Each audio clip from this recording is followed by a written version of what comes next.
Fala, criatura assustada. Aqui é a voz da consciência. Eu já vivi muito nessa vida. Já passei por várias situações. E sei muito bem. Todas as coisas que aconteceram estão vivas em minha mente. Eu sou um dos proprietários do canal. Então se liga nessa história. Essa história sombria que eu vou contar pra vocês. Veja bem. Minha cidade natal, Cedar Creek, Colorado, tinha uma mulher que todos adoravam. Odiar, claro. O nome dela era a Senhora Gatlin, e ela era a zeladora da minha escola primária. E o bode expiatório de todos os acontecimentos infelizes em nossa cidade. Os idosos de Cedar Creek a desprezavam por ter um filho fora do casamento, e os pais da cidade a desprezavam por dar muita liberdade ao filho. Um estilo parental que supostamente o levou à morte nas mãos do rio de mesmo nome da nossa cidade. Quanto às crianças de Cedar Creek, não nos importávamos nem um pouco com convenções sociais ou negligência dos pais. Mas todos concordávamos que a Senhora Gatlin era uma senhora feia. Isso era suficiente para justificar a nossa crueldade. Meu melhor amigo na época era uma ameaça de cabelos cacheados para a sociedade, chamado Isaac, que na 5ª série havia se estabelecido como líder entre os garotos da vizinhança. Ele fez o possível para incomodar a Senhora Gatlin. Embora suas pegadinhas pouco tenham feito para abalá-la, se espalharam os rumores sobre sua falta de higiene ao alcance de sua voz.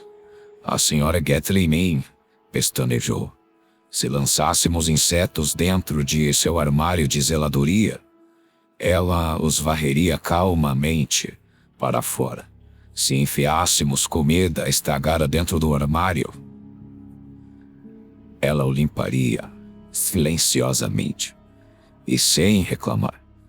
Nossos truques habituais nunca funcionaram com a Senhora Gatlin, e todos nós, crianças sem imaginação, ficamos perplexos ao saber como derrotar uma mulher cujo trabalho era limpar bagunças de todos os tipos. No meu último ano da escola primária, o Hanukkah caiu uma semana e meia antes de sermos dispensados para as férias de inverno. Todas as crianças judias gostaram muito de exibir seus presentes para nós, que tivemos que esperar uma eternidade pelos nossos presentes. Graças a Kim, Possible, Spy Kids e Totally Spies, todas as crianças em Cedar Creek eram obcecadas por espionagem. Então o presente de Isaac, um kit de Spy Tech, para crianças, o tornou ainda mais popular do que o normal. A maior parte do kit era lixo de plástico barato, mas havia um pequeno rádio espião que parecia muito bem fabricado. Consistia em um fone de ouvido e um microfone do tamanho de um botão, que supostamente era capaz de transmitir áudio em um raio de 8 quilômetros. Isaac, que o resto da nossa equipe, passamos a maior parte da semana antes das férias de inverno correndo pela cidade e testando os recursos do dispositivo.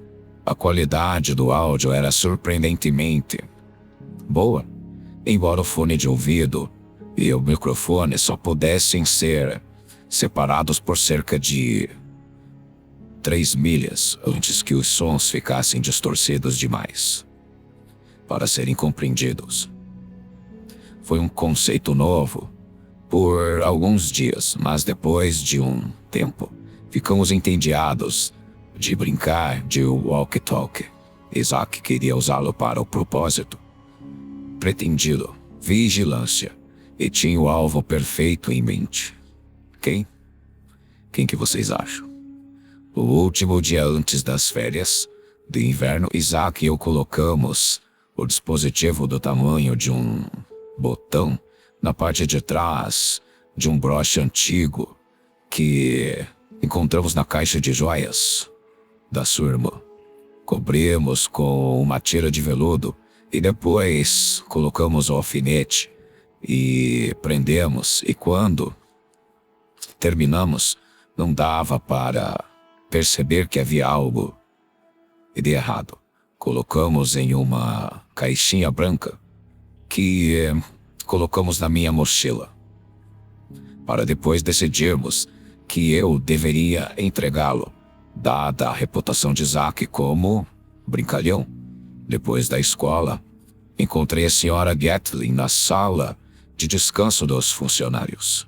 Ela mal olhou para mim. Quando entrei na sala, notei ao longo da parede oposta da sala de descanso uma parede de cubículos, cada um marcado com o nome de um membro da equipe. Todos eles estavam cheios de presentes e cartas, provavelmente de pais ou outros funcionários da escola. Todos eles, isto é, exceto um. Você não pode estar aqui, garoto. A senhora Gatlin me disse com sua voz rouca. Que coisa? Eu sei. Eu coloquei minha mochila na barriga e procurei pela caixa. Tinha ficado um pouco danificado na minha bolsa, mas imaginei que ela não se importaria. Eu adquiri e estendi para ela. Mas eu queria te dar isso antes do intervalo.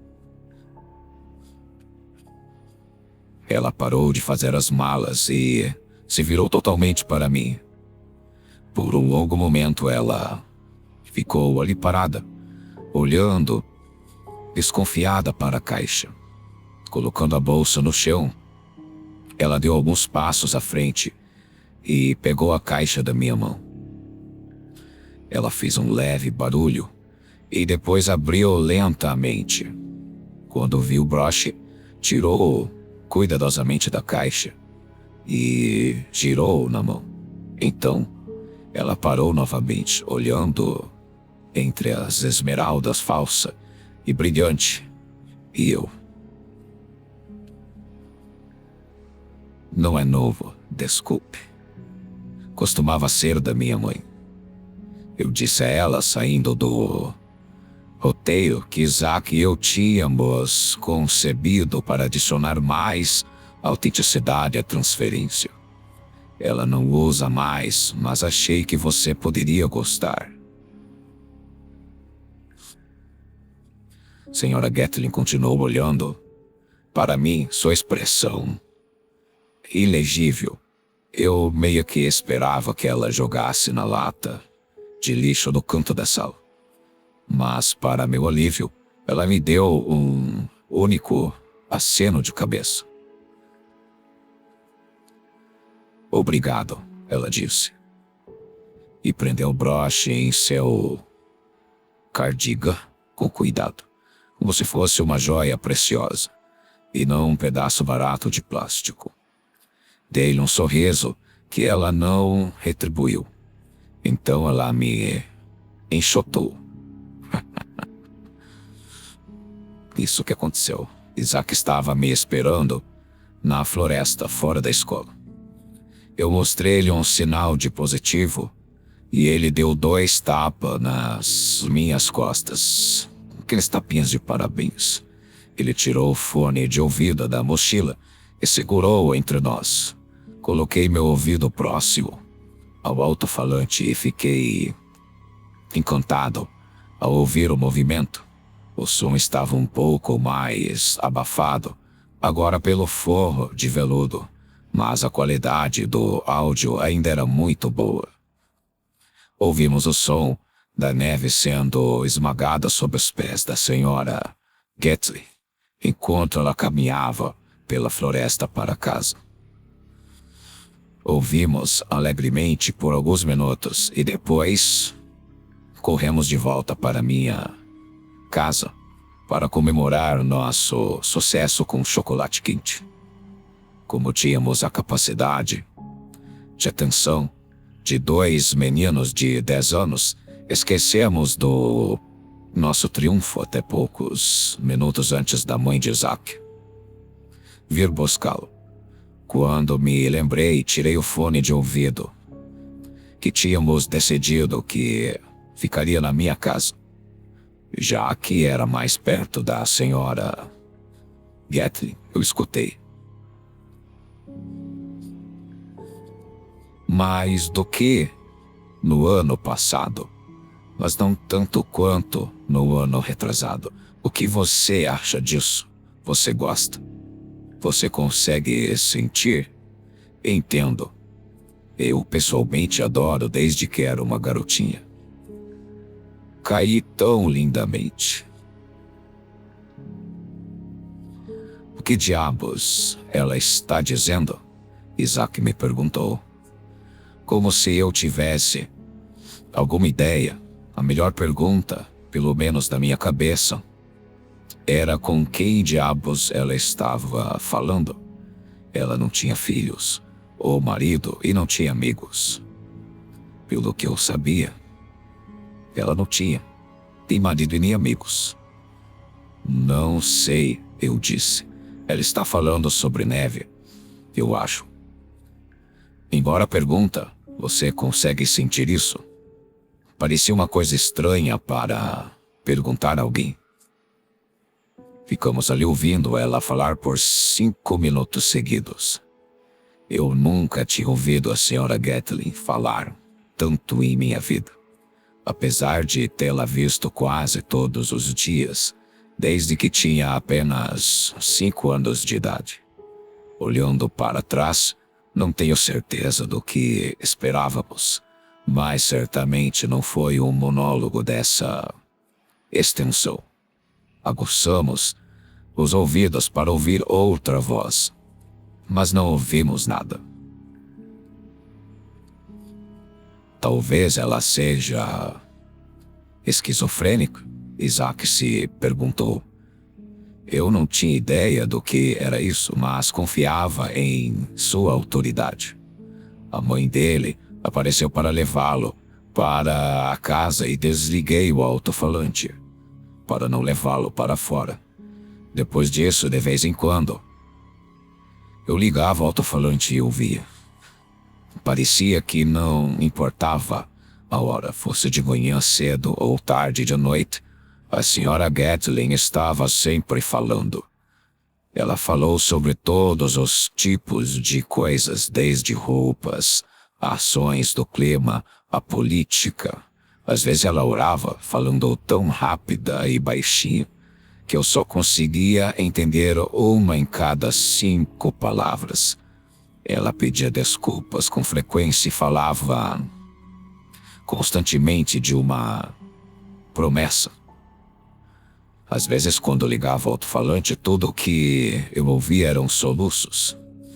E às vezes as conversas eram tão estranhas que eu não conseguia entender.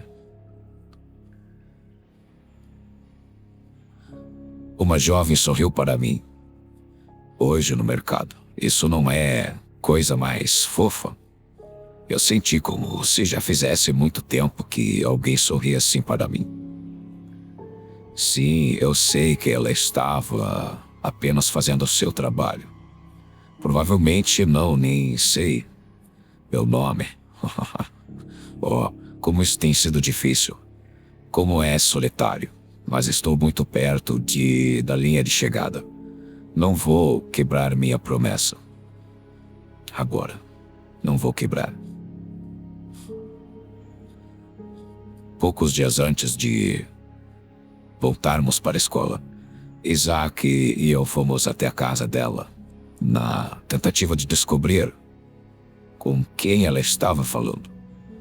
Eu já tinha visto a casa dela algumas vezes, e em todas as vezes fiquei surpreso com o quão pequena era. Ela era, isolada, desgastada. Sua casa ficava na orla da Floresta do Sul, em um grande terreno, perto de uma rua com muito pouco tráfego. Lembro-me de estar na beira da estrada com Isaac, olhando para a casa que parecia um barraco, que devia ter espaço apenas para um quarto, um banheiro e talvez uma pequena cozinha. Não há como mais alguém morar lá, disse Isaac, depois de um tempo parado e olhando. Estávamos muito longe para espiar pelas janelas, mas também tínhamos muito medo de nos aventurarmos mais perto. Ela é uma bruxa, ou apenas uma velha triste e feia, que enlouqueceu por não ter amigos, nem marido e nem filhos. Isaac ficou entediado rapidamente, então partimos pouco depois disso. Depois de percorrermos parte da rua, algo me obrigou a me virar e dar uma última olhada na casa. Sim, eu tinha que olhar. Quando o fiz, vi a forma inconfundível da senhora Gatlin parada na varanda, olhando em nossa direção. Eu me virei e agarrei o braço de Isaac. Ela está nos observando. Eu sussurrei para ele. Seus olhos se arregalaram. Sim, ficou muito assustado. Merda, disse ele. Devemos correr. Não, isso vai parecer suspeito. Vamos continuar andando. Assim eu disse. Caminhamos até ficarmos fora do alcance dos olhos e depois corremos até a casa. Não tenho muita certeza do que nos assustou tanto, mas por alguma razão, mesmo quando estava de volta à segurança da minha própria casa, não conseguia me livrar da sensação de olhos cravados em minhas costas. E logo todos eles voltaram. Às vezes é difícil vê-los, sabendo que meu Oliver esteve entre eles uma vez. Às vezes acho que o vejo. Pelo menos vai ficar mais fácil em breve, graças a você. Quando voltamos para a escola, meus amigos estavam entediados com os equipamentos de espionagem. Ofereci-me para devolver o alto-falante de Isaac, mas ele disse que era praticamente inútil agora, já que não conseguimos recuperar o microfone. Surpreendentemente, a senhora Gatlin continuou a usar o broche todos os dias. Estava sempre preso em suas roupas, que não eram de trabalho. Então a única vez em que ela estava livre de escuta, como Isaac disse, foi quando ela estava com seu traje de zeladora na minha escola. Vê-la guardar o broche com tanto cuidado me fez sentir um pouco mal. Esse foi o único presente que ela ganhou no Natal. Foi o único presente que ela ganhou na última década. Não sei, talvez ela não fosse uma bruxa ou louca. Talvez ela estivesse apenas sozinha e tivesse aprendido a lidar com a situação, conversando sozinha. Meses se passaram. Isaac e companhia finalmente aceitando o fato de que nunca conseguiram da senhora Gatlin a ascensão que procuravam. Passaram a aterrorizar uma velha rabugenta que morava em frente a Cedar Creek Elementary e estava sempre gritando com as crianças, por uma razão ou outra. Fiquei feliz pela Sra. Gatley. Um dia, em março, encontrei-a sentada em um banco na periferia do campus durante o almoço. Sentei-me ao lado dela, sem esperar muito. Ela deu uma olhada para mim e depois fixou o olhar no sanduíche de aparência triste em sua mão. "O que você quer?" Ela perguntou sem olhar para mim. "Nada. Só queria sentar aqui." Ela pegou o sanduíche. "Não somos amigos, garoto." "Eu sei.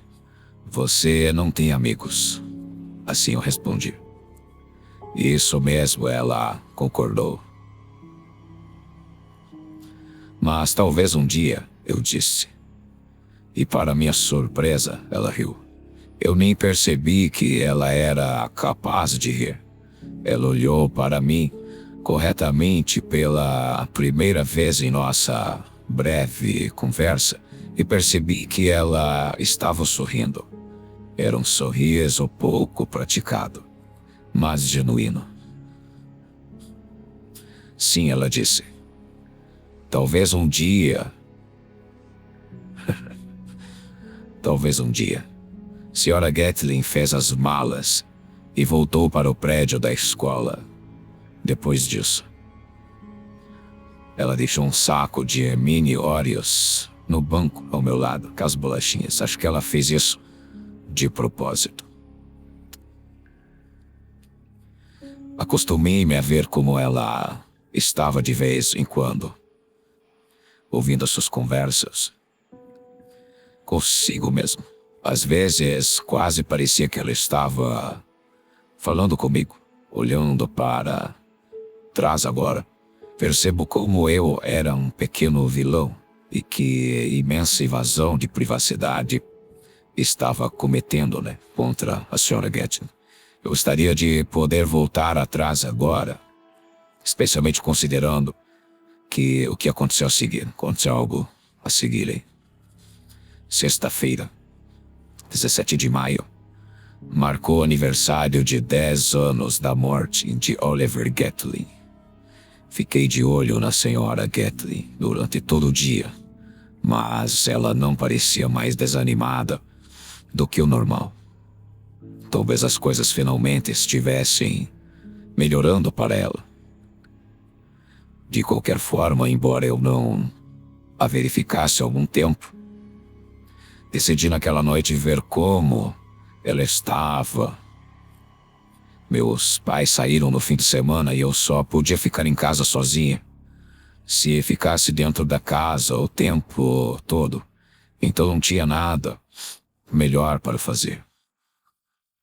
Pouco depois do pôr do sol, enquanto estava deitado no chão do meu quarto, liguei o fone de ouvido. A Sra. Gatley estava falando sozinha, como sempre, mas havia algo estranho em seu tom. Ela parecia mais animada do que nunca. Muito estranho. Quase lá, quase lá, quase lá. Ela repetiu essas duas palavras inúmeras vezes. Que exatamente às 23h44 soltou um som que só anos depois entendi ser um grito de triunfo. Sim, está feito, está feito. Anjo negro, obrigado, obrigado. Assim ela disse. 10 anos de solidão e valeu a pena a cada segundo. Agora, anjo, traga-o de volta para mim. O que ela estava falando agora? Essas eram letras de músicas de algo ou sei lá o que era. Agucei meus ouvidos tentando ouvir outra pessoa por hábito, mas, é claro, só vi a voz da Sra. Guthrie. Depois de um momento, seus gritos de felicidade desapareceram e sua voz assumiu um tom confuso. O que você quer dizer? Não, isso não pode ser verdade. Eu mantive minha promessa, segui todas as regras, não deixei ninguém entrar. Não tive companheiros, não fiz amigos. Mantive meu desejo em segredo como você me disse. Meu anjo, eu sentei-me lentamente, o terror crescente em sua voz, me deixando nervoso, mesmo a quilômetros de distância. E então ela fez uma pergunta que ainda me assombra até hoje. Ela me fez uma pergunta. Isso. O que quer dizer com eu tive uma audiência? Houve um momento de silêncio. E depois o som infalível do forro de veludo de broche sendo arrancado. Eu pude ouvir sua respiração, mais nítidas e claras do que nunca, enquanto ela repetia uma única palavra. Não. Não, não, não. Não. Não. Não. Não. Não. E assim repetiu, várias e várias vezes. Não. Ela se retirou do microfone. Sua respiração rápida, substituída pelo que parecia ser a porta da frente, sendo aberta com um estrondo. Não houve mais ruído do microfone. Lembro-me de ficar de pé, no meu quarto, sem entender muito bem o que acabara de acontecer, e sem saber muito bem o que fazer a seguir. Algo me disse que eu deveria descer e me certificar de que as portas estavam trancadas. Então eu disse a mim mesmo, para ser homem, e eu me forcei a descer as escadas até o primeiro andar escuro. Percorri toda a casa verificando as portas e janelas. Quando terminei, eu simplesmente fiquei ali. De alguma forma, eu sabia que ela estava vindo e que não havia nada que eu pudesse fazer para impedir. Ela estava vindo. Achei que eu estava ouvindo o vento, mas à medida que ficava mais alto, percebi que estava ouvindo um lamento. Eu ouvi isso muito antes de vê-la. Aquele grito angustiante, aquele som que antes eu tinha ouvido apenas pálidas imitações em filmes onde uma mãe perde seu filho. Parada na escuridão da minha sala, observei-a correr da linha das árvores em direção à minha casa. Sua boca estava bem aberta, seus olhos vidrados e seu corpo vestido com uma camisola branca. Ela parecia e soava como algo saído dos meus piores terrores noturnos. Caí no chão e me arrastei para longe da janela, me escondendo atrás de um sofá.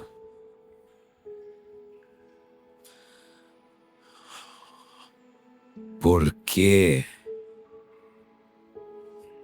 Ela uivou, sua voz triste subindo e descendo, enquanto subia os degraus da minha varanda e batia com o punho na porta. Por quê? Ela gritava muito alto. Incessantemente, eu precisava atender o telefone, mas o telefone residencial ficava bem ao lado da viúva e fiquei petrificado. Ela bateu na porta com tanta força que tive medo que as dobradiças cedessem. Foi realmente aterrorizante. Como você pode fazer isso comigo? Ela gritou. Como? Coloquei a mão sobre a boca. Ela não poderia saber, com certeza, que eu estava em casa. Poderia? A origem do choro mudou quando ela contornou a varanda, as fortes batidas de seus punhos contra a porta dando lugar ao barulho de seus sapatos no chão, de madeira. Enfiei a cabeça no sofá e não vi ninguém na janela da frente. Mas quando olhei para a janela lateral, vi um rosto pairando a centímetros do vidro. Gritei a plenos pulmões quando o punho dela entrou em contato com o vidro, quebrando. Fiquei tão horrorizado com a chuva de vidro manchado de sangue que quase perdi a visão de uma bainha de espingarda amarrada em seu torso. Certo de que estava prestes a morrer, gritei para ela ir embora. Ela estava armada para me deixar em paz. E ela gritou de volta, me fazendo perguntas que eu não entendia. Os cães começaram a latir com a comoção e a luz da varanda dos meus vizinhos. Meus vizinhos acenderam a luz de suas varandas com todo esse grito, com toda aquele horror. Mas, por favor, vá embora, eu gritei. Quando finalmente encontrei equilíbrio e corri para o telefone, peguei o do suporte e comecei a digitar o 190, enquanto decidia se deveria ou não correr para a casa do vizinho. Quando olhei pela janela quebrada, porém, ela não estava em lugar nenhum.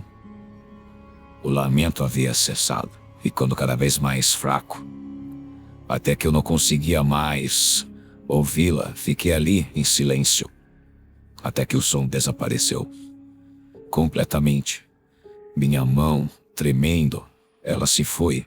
Eu tinha certeza disso. Ainda devo ligar para os serviços de emergência? Não sei, será que ela se foi mesmo? Me perguntava. Depois de um momento, ouvi outro som mais fraco e reconheci imediatamente o áudio estático, como uma transmissão do equipamento. Espião, né, de Isaac. Corri escada acima, ainda segurando o telefone, e peguei o alto-falante do chão onde havia deixado cair. Pressionei-o contra o ouvido, ouvindo o som fraco de uma vez, um som fraco de uma voz familiar. Espero que tenha valido a pena, garoto, disse ele, com calma e frieza. Espero que você e seus amigos possam rir disso. Assim disse ele. Ouvi um estrondo e depois não ouvi nada.